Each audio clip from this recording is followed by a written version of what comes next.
What's up, YouTube? My name is Jason, and this is my take.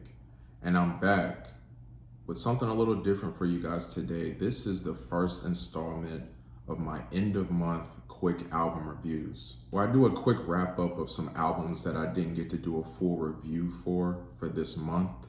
Now, also given that I just started this channel, some of these albums were released in August and September as well.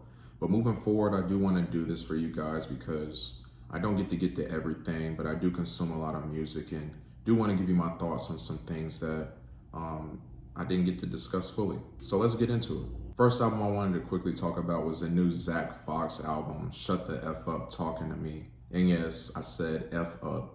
Jason's take is for the kids. But Zack is a comedian who also makes music that's really funny and enjoyable.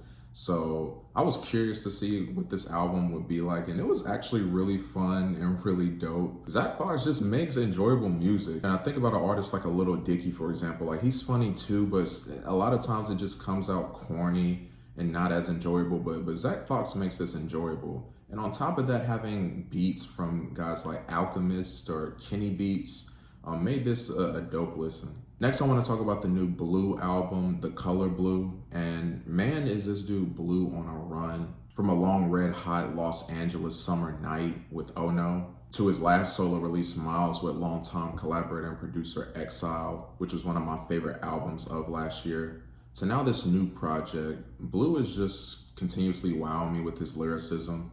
And on this project, he uses his name to actually dive into the color blue and its different meanings and exactly what it means to him as an artist, which I thought was pretty cool. I will say my only gripe was how repetitive it got. Like, he had to have said blue like a million times, which got a little annoying. But other than that, this was another dope Blu project. If you guys are into more cool, jazzy rap, I would highly recommend Blu as well as his discography. Next, I want to talk about the new James Blake album, Friends That Break Your Heart. And I am now a James Blake fan, essentially. This is my first time listening to a full-length James Blake project. I caught him on Astro World and the Black Panther soundtrack, as well as like a couple of tracks off of his last album, Assume Form, I think is the name. But this project was amazing. This dude's voice is beautiful, it's heavenly, angelic, and how he, in this alternative space, combines or blends elements of soul and hip hop as well was really amazing. Teaming up with artists like SZA and Jid. I thought that this was just an amazing project from top to bottom. And it's probably gonna make an end of year list of some sorts. I actually can't stop listening to this thing since I got started. Next, I wanna talk about the new Alchemist EP, This Thing of Ours 2. This is the sequel to the first installment of this that he dropped earlier this year, that sees Alchemist just providing these hard-hitting boom bap beats and collaborating with a lot of different artists once again. This time he teams up with guys like Vince Staples, Danny Brown, and Mavi as well for another dope collection of tracks. I would say that I would prefer the first This Thing of Ours to this one, but both of these EPs are really dope. I'm a little biased though, because Alchemist, in my opinion, is like top 5 rap producer of all time. He hasn't missed, in my opinion, and I just love what he does and how he just teams up with so many different artists who have different sounds, and brings them all together for a very like concise but also cohesive project. Next, I want to talk about the new Bronze Nazareth and Rock Marciano EP. Now, this one didn't really blow me away.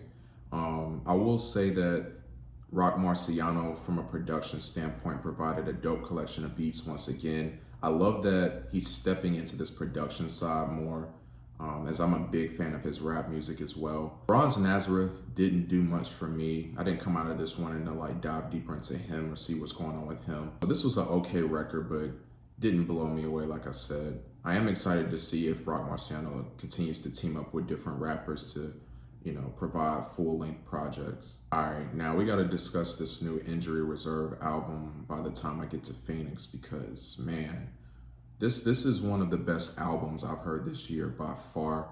I actually was going to do a full-length review of this for you guys when it dropped, but just didn't have the time to get to it. But man, oh man, is this an amazing album. And honestly, like, I don't think I would recommend this album to most people I know because of its sound and what's going on. Injury Reserve is a rap group. They were a trio until last year when they tragically lost one of their members, Groggs. And this is actually their final album, just the duo now together. And this album is chaotic, it's sad, it's dark, but it's just so amazing and what's going on when they dive into things like what's going on in the world, from the pandemic to Black people dying, but also just reflecting and going through the loss of their brother Groggs. This album really hit for me, and just like being able to relate to some of the things that they were going through, the thoughts that they were having when it comes to things going on in this world. And despite the production being so offbeat and so off kilter, and the way that they use these samples is just so dirty and so staticky and just all over the place. Like, it sounds like scattered and out of place, but to me, it just sounds really beautiful, and it sounds complete and finished. And through its off-kilterness and its being offbeat in a lot of ways, it felt on beat. It felt like it came together perfectly. I think how this album sounds a lot of times is like what's going on in my mind mentally, like seeing so much turmoil and destruction and things going on in this world. My mind just races, and there's so many thoughts, and I may not know how to get them out and different things like that. Like, this album just felt so relatable despite how crazy it sounds. So like I said, I wouldn't recommend this album to you guys, but if you do give it a listen, I would advise that you give it a shot and like try to sit through it. And you'll know what I mean as soon as you play the first track. But man, I love this album. Next, I want to talk about the new Baby Keem album, the Melodic Blu.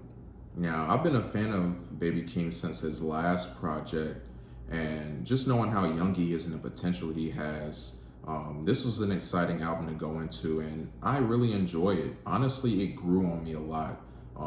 The first few listens, I didn't know what to think, because this album has so many sounds and it's so all over the place. But I think that it's good in just how versatile Keem is, from his rapping to his singing, and some of the topics that he dives into. I thought this was a dope project. And the fact that we got 3 features from Baby Keem's big cousin, Kendrick Lamar, like, what's there not to like about this album? It got me more excited about Kendrick. It got me more excited about PG Lang and what Keem and Kendrick are gonna do in these future ventures together.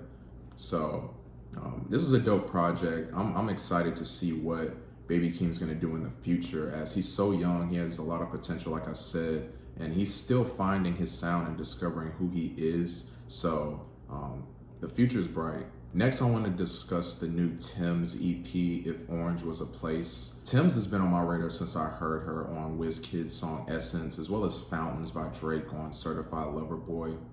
And this was a dope EP to get into who Tems is and her sound over these Afro beats. She sounds so beautiful. She's smooth over these beats. Like, I enjoyed this from top to bottom, and I'm curious to see what a full-length project would look like from her. And the last album I want to talk about is this new Coldplay album, Music of the Spheres.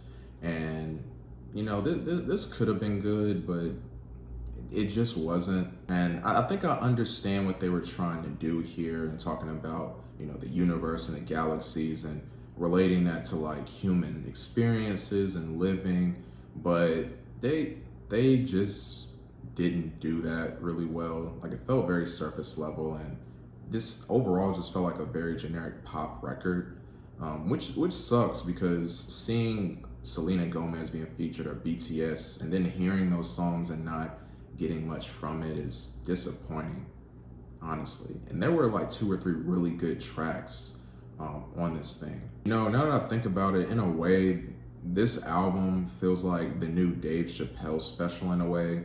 Like, there are good moments, there's some good points being made, and there are a little bit of enjoyable moments, but overall, like, just was executed poorly. So guys, those are my quick thoughts on these albums that I just mentioned. What were you guys' thoughts on these projects? And also, what projects would you like to see me review or give quick thoughts on? Let's have a discussion down in the comments. Thank you guys so much for tuning in to my first installment of end of the month quick reviews. Got more of these coming for you guys in the future. Please like and subscribe to the channel. I'm Jason. This has been my take, and I'll see you next time.